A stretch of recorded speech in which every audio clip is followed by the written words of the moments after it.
আলহামদুলিল্লাহ ওয়াসসালাতু ওয়াসসালামু আলা রাসূলিল্লাহ। প্রিয় দেশবাসী ভাই ও বোনেরা, আসসালামু আলাইকুম ওয়া রাহমাতুল্লাহি ওয়া বারাকাতুহু। আপনারা সম্প্রতি একটি খবরে দেখতে পেয়েছেন, বাংলাদেশের কেন্দ্রীয় ব্যাংক মুদ্রানীতি ঘোষণা করেছে এবং সেখানে সুদের হারকে অবারিত করে দেওয়া হয়েছে। অর্থাৎ সুদ যত বেশি পারে, যেভাবে পারে সেভাবেই এখন যারা অর্থনীতির সাথে জড়িত, বিভিন্ন আর্থিক প্রতিষ্ঠানে জড়িত, তারা সুদ তাদের ইচ্ছামতো এখন নিতে পারবে। আগে একটু বাধা ছিল, এখন সেই বাধাকে উঠিয়ে দেওয়া হয়েছে।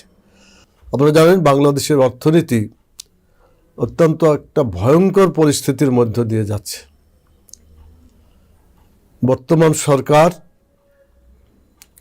বিভিন্ন জায়গায় অর্থনীতির উপরে যেভাবে তারা জেঁকে বসেছে এবং আত্মসাৎ করছে, টাকা পয়সা আত্মসাৎ করে বিদেশে পাচার করছে, তার ফলশ্রুতিতে দেশের অর্থনীতি অত্যন্ত ভয়াবহ হয়ে উঠেছে। এখন সরকারের হাতে কোনো টাকা নাই। কখনো ব্যাংকগুলোর কাছ থেকে ঋণ নিয়েছে, ঋণ শেষ হয়ে যাওয়ার পরে এখন দেখা যাচ্ছে যে নতুন টাকা ছাপিয়ে তার চাহিদা পূরণ করার চেষ্টা করছে।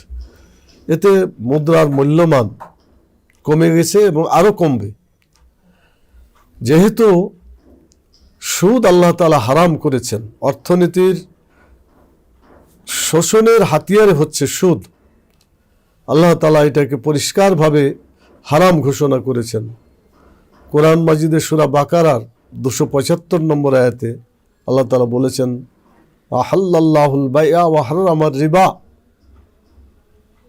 আল্লাহ তাআলা ব্যবসাকে হালাল করেছেন এবং সুদকে করেছেন হারাম। কিন্তু এই নিষিদ্ধ জিনিস, মানুষের ক্ষতিকর জিনিস, যে সুদ মানুষকে বৈষম্য সৃষ্টি করে মানুষের মাঝে, গরিব আরও গরিব হয়, ধনী আরও ধনী হয়, একটা সমাজে বৈষম্য সৃষ্টি হয় এই সুদের মাধ্যমে।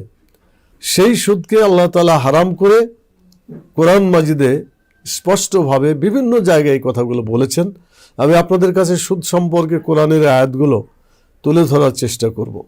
আমরা প্রথমেই সূরা বাকারা 278 এবং 279 নম্বর আয়াত আল্লাহ তাআলা বলেছেন, সেটা আলোচনা করতে চাই। আল্লাহ বলেছেন, ইয়া আইয়ুহাল্লাযীনা আমানুত্তাকুল্লাহা ওয়া জারু মা বাকিয়া মিনার রিবা ইন কুনতুম মুমিনিন ফাইন লাম তাফআলু ফাজানু বিহারবিন মিনাল্লাহি ওয়া রাসূলিহি। হে ঈমানদার লোকেরা, তোমরা আল্লাহ তাআলাকে ভয় করো এবং সুদকে তোমরা বর্জন করো যদি তোমরা মুমিন হওয়ার দাবি করো। আর যদি তোমরা তা না করো, তাহলে আল্লাহ এবং তার রাসূলের সাথে যুদ্ধের জন্য প্রস্তুত হও। কত মারাত্মক কথা! এত মারাত্মক কথা অন্য কোনো গুনাহের ব্যাপারে বলা হয়নি। সুদের যত গুনাহ আছে, সেই গুনাহগুলোকে সামনে রেখেই আল্লাহ তাআলা এই কথাগুলো বলে দিয়েছেন। এই কথাটি যে আল্লাহ এবং আল্লাহ রাসূলের সাথে যুদ্ধ করার মতো একটা বড় অপরাধ হয়ে যায় যারা এই সুদের সাথে থাকে, সুদের ব্যবসা করে, সুদ চালায়, সুদ দেখে, সুদ লেখে, সুদের সাক্ষী থাকে।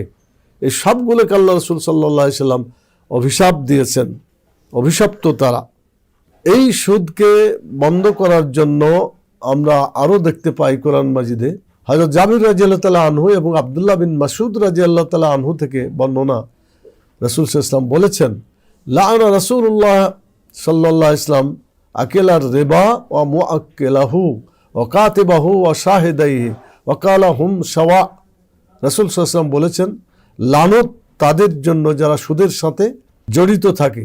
4 ব্যক্তিকে তিনি লানত করেছেন। তারা হচ্ছেন সুদখোর, সুদদাতা, সুদের লেখক এবং সুদের সাক্ষীদ্বয়।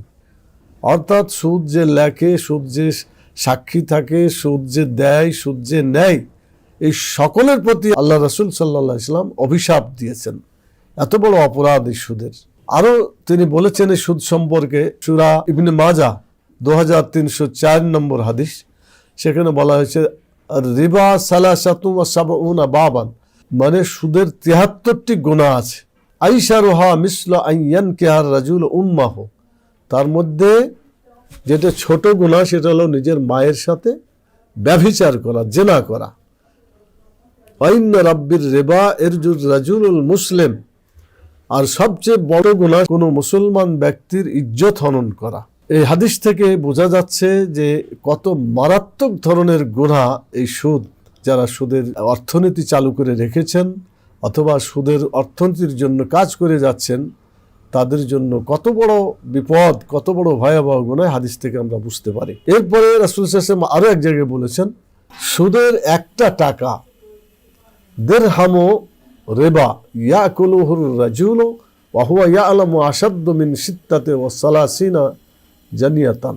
সুদের একটা টাকা মানে একটা দিরহাম, আমাদের দেশে টাকা বলা হয় আর সেখানে দিরহাম বলা হয়, তো সেই একটা দিরহাম যদি কেউ সুদ আকারে খায়, জেনে শুনে যদি এটা খায় যে সুদের টাকা, রাসূল সাল্লাল্লাহু আলাইহি ওয়াসাল্লাম বলছেন সে 36 বার জেনা করার চাইতে এটা মারাত্মক গুনাহ করে ফেলল।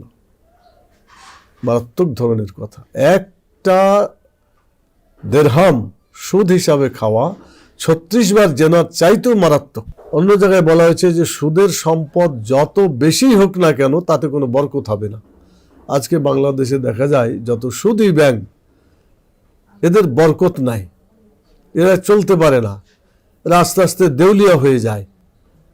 বিভিন্ন কারণ আছে, তার মধ্যে এটাও একটা। সুদের কারণে তারা বরকত থেকে বঞ্চিত। আর অপরপক্ষে বাংলাদেশ ইসলামী ব্যাংক, যেখানে সুদ নাই, সুদবিহীন যে ব্যাংক, ইসলামী ব্যাংক চেষ্টা করছে, যদিও একটা অনইসলামিক দেশে যেখানে ইসলামের আইন কানুন দেশ শরীয়ত চালু নাই, সে দেশে শতভাগ ইসলামী অর্থনীতি চালু করা এবং শতভাগ সুদ থেকে বঞ্চিত থাকা যদিও কষ্টকর, তারপরেও তারা চেষ্টা করে ইসলামী ব্যাংক হিসাবে প্রতিষ্ঠা লাভ করে দেখিয়ে দিয়েছে আল্লাহর বরকত কত ইসলামী ব্যাংকে। সুদবিহীন ব্যাংক ব্যবস্থায় অনেক বরকত, যার ফলে কিছু সময়ের ব্যবধানে ইসলামী ব্যাংক বাংলাদেশ লিমিটেড বাংলাদেশের সেরা ব্যাংকে পরিণত হয়েছে, 1 নম্বর ব্যাংকে পরিণত হয়েছে। তাদের মূলধন, তাদের গ্রাহক, তাদের লেনদেন এত হয়েছে যে অন্যান্য সুদী ব্যাংককে পিছনে ফেলে দিয়েছে। এবং এটার কারণে বর্তমান সুদী ব্যাংকের বেশ কিছু ব্যাংক তারা সেখানে ইসলামিক কাউন্টার খুলেছে, যাতে এই সুদী অর্থনীতির অভিশাপ থেকে জনগণ বাঁচতে পারে এবং তারা এই সুদবিহীন অ্যাকাউন্টে তারা লেনদেন করতে পারে। সেজন্য অনেক সুদী ব্যাংকও তাদের ইসলামিক অ্যাকাউন্ট খুলে সুদবিহীন অর্থ ব্যবস্থায় তারা সহযোগিতা করছে। এটা ইসলামী ব্যাংকের বিজয়। এটা সুদবিহীন যে অর্থনীতি, সেই অর্থনীতির এটা বিজয়। বাংলাদেশ যদি আগামীতে সুদবিহীন অর্থনীতি চালু করতে পারে তাহলে এর বিজয় আরও বিশাল হবে, গোটা দুনিয়াতে এর প্রভাব ছড়িয়ে পড়বে। আল্লাহ তাআলা কোরআন মাজিদের সূরা বাকারার 276 নম্বর আয়াতে বলছেন, ইয়ামহাকুল্লাহুর রিবা, আল্লাহ তাআলা সুদকে ধ্বংস করে দেন, ওয়া ইউরবিস সাদাকাত, এবং সাদকা দানে বরকত দিয়ে থাকেন। আল্লাহু লা ইউহিব্বু কুল্লা কাফফারিন আসিম, আল্লাহ তাআলা কোনো কৃতজ্ঞ পাপীকে ভালোবাসেন না। এই আয়াতে বলা হয়েছে সুদকে কখনো সে কোনো এখানে বরকত পাবে না, এটা ধ্বংস হয়ে যাবে। টুডে অর টুমরো সুদ ধ্বংস হইতে বাধ্য। আর আল্লাহ তাআলা দানকে বৃদ্ধি করেন এবং এটার ফল দুনিয়াতেও সে পাবে, আখিরাতেও সে পেয়ে যাবে। রাসূল সাল্লাল্লাহু আলাইহি ওয়াসাল্লাম আরেকটি হাদিসে বলছেন যে আর রিবা ওয়াইন কাসুরা ফাইন্না আকিবাতাহু তাসিরু ইলা কুল। রাসূল সাল্লাল্লাহু আলাইহি ওয়াসাল্লাম বলছেন সুদ যদিও দেখতে বেশি দেখা যায়, পরিণতি কিন্তু তা ঘাটতির দিকেই যাবে।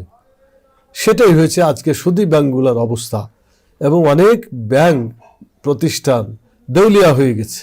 আমেরিকাতে বহু ব্যাংক তারা এই সুদের কারণেই তারা ধ্বংস হয়ে গেছে, তাদের দেউলিয়া তারা নিজেরা ঘোষণা করেছে, বন্ধ হয়ে গেছে। বাংলাদেশেও বেশ কিছু ব্যাংকের অবস্থা, সুদী ব্যাংকের অবস্থা এরকম যাচ্ছে বলে আমরা খবর পেয়েছি। সবাইকে অসংখ্য ধন্যবাদ এবং মুবারকবাদ জানি আমি আমার কথা এখানেই শেষ করছি। ওমা তৌফিক ইল্লা বিল্লাহ, সুবহানাকা আল্লাহুম্মা ওয়া বিহামদিকা, আশহাদু আল্লা ইলাহা ইল্লা আনতা, আস্তাগফিরুকা ওয়া আতুবু ইলাইকা। আসসালামু আলাইকুম ওয়া রাহমাতুল্লাহি ওয়া বারাকাতুহু।